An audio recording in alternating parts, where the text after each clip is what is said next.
नमस्कार। आज रविवार 14 जुलै 2024। आज दुपारनंतर महाराष्ट्रात अनेक जिल्ह्यात वादळी वाऱ्यासह जोरदार पाऊस तर काही ठिकाणी हलक्या पावसाच्या सरी पडतील अशी शक्यता हवामान खात्याने वर्तवली आहे। तर हवामान विभागाने वर्तवलेल्या अंदाजानुसार आज दुपारनंतर कोकणातील रत्नागिरी आणि रायगड या जिल्ह्यात काही ठिकाणी जोरदार ते अतिजोरदार पावसाचा रेड अलर्ट हवामान खात्याने दिला आहे।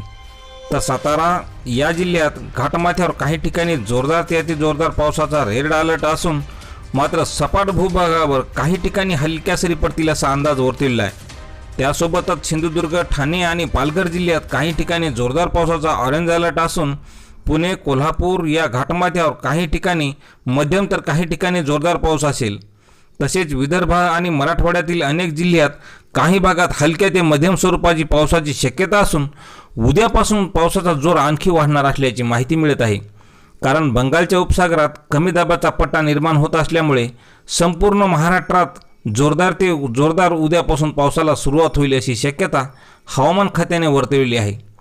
तर शेतकरी मित्रांनो, अशीच हवामानाची प्रत्येक अपडेट पाहण्यासाठी चॅनलला सबस्क्राईब करा। धन्यवाद।